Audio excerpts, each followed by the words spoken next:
ആരോഗ്യക്കുറിപ്പുകൾ. ആയുർവേദവും ഡെങ്കിപ്പനിയും. Ayurveda ചികിത്സകയായ doctor Chandini സംസാരിക്കുന്നു.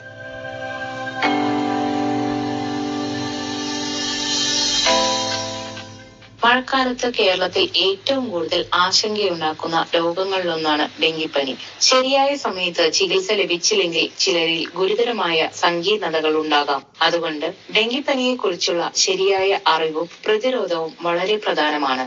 എന്താണ് ഡെങ്കിപ്പനി? ഡെങ്കിപ്പനി ഒരു വൈറസ് രോഗമാണ്. ഇത് ഈഡിസ് എന്ന കൊതുകിന്റെ കടിയിലൂടെയാണ് പകരുന്നത്. ഒരു വ്യക്തിയിൽ നിന്ന് മറ്റൊരാളിലേക്ക് നേരിട്ട് പകരുന്ന രോഗമല്ല. രോഗബാധിതനെ കടിച്ച കൊതുക് പിന്നീട് മറ്റൊരാളെ കടിക്കുമ്പോഴാണ് രോഗം പകരുന്നത്. ഈഡിസ് കൊതുക് പ്രധാനമായും പകൽ സമയത്താണ് കടിക്കുന്നത്. മഴക്കാലത്ത് വീടിനകത്തും പുറത്തും വെള്ളം കെട്ടി നിൽക്കാനുള്ള സാധ്യത കൂടുതലാണ്. പൂച്ചട്ടികൾ, പഴയ ടയറുകൾ, ചിരട്ട, ബക്കറ്റുകൾ, ഫ്രിഡ്ജിന്റെ ട്രേ, മണി പ്ലാന്റ് വളർത്തുന്ന പാത്രം, വെള്ളം സംഭരിക്കുന്ന ടാങ്കുകൾ ഇവയെല്ലാം കൊതുക് വളരാനുള്ള ഇടങ്ങളായി മാറുന്നു. ആയുർവേദം ഡെങ്കിപ്പനിയെ ലക്ഷണങ്ങളുടെ അടിസ്ഥാനത്തിൽ ആഗന്തുജലമായി കണക്കാക്കപ്പെടുന്നു.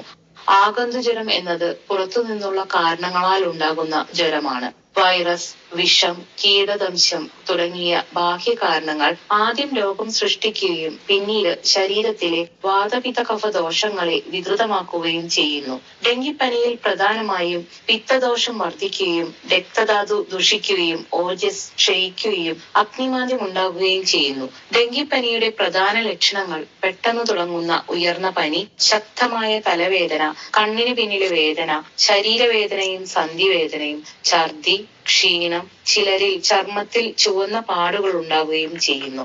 ഡെങ്കിപ്പനിയിൽ പ്ലേറ്റ്ലെറ്റ് കുറയുന്നത് ശ്രദ്ധിക്കേണ്ട കാര്യമാണ്. എന്നാൽ പ്ലേറ്റ്ലെറ്റിന്റെ എണ്ണം മാത്രം നോക്കിയല്ല ചികിത്സ തീരുമാനിക്കുന്നത്. രോഗിയുടെ രക്തസമ്മർദ്ദം, മൂത്രത്തിന്റെ അളവ്, രക്തസ്രാവമുണ്ടോ, ശ്വാസതടസ്സമുണ്ടോ തുടങ്ങിയ കാര്യങ്ങളും പ്രധാനമാണ്.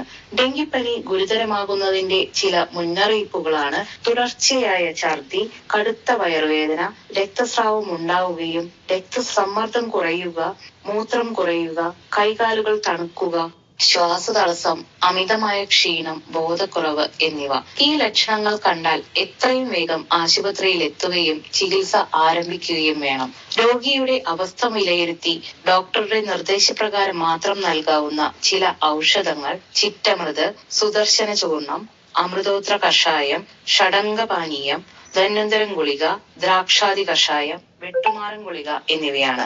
പ്ലേറ്റ്ലെറ്റ് കൂട്ടുമെന്ന് കരുതി ഒരു പ്രത്യേക ആയുർവേദ മരുന്നും സ്വയം കഴിക്കരുത്. എന്നാൽ ഇന്ന് സോഷ്യൽ മീഡിയയിൽ പല മരുന്നുകളും ഇലയുടെ നീരും കുടിച്ച് പ്ലേറ്റ്ലെറ്റ് കൂട്ടാമെന്ന് ധാരാളമായി കാണുന്നു. എന്നാൽ പലതിനും ശക്തമായ ശാസ്ത്രീയ തെളിവുകളില്ല. അതിനാൽ ഒരു ഡോക്ടറുടെ നിർദ്ദേശപ്രകാരം മാത്രമായിരിക്കണം ചികിത്സ. വേദനയ്ക്കായി ചില മരുന്നുകൾ ഡോക്ടറുടെ നിർദ്ദേശമില്ലാതെ ഉപയോഗിക്കരുത്. കാരണം ഇത് രക്തസ്രാവ സാധ്യത വർദ്ധിപ്പിക്കാം. വിശപ്പിനനുസരിച്ച് ചെറിയ അളവിൽ പലതവണയായി ഭക്ഷണം കഴിക്കുക. കഞ്ഞി, പയറുകഞ്ഞി, ഇളം ചൂടുവെള്ളം, ഇളനീർ, മാതള നാരങ്ങ, ഓറഞ്ച്, മോസമ്പി, പച്ചക്കറി സൂപ്പ് എന്നിവ കഴിക്കാവുന്നതാണ്. എന്നാൽ എണ്ണയിൽ വറുത്ത ഭക്ഷണം, ഫാസ്റ്റ് ഫുഡ്, അമിത എരിവ്, മദ്യപാനം, പുകവലി, അമിത വ്യായാമം എന്നിവ ഒഴിവാക്കേണ്ടതാണ്.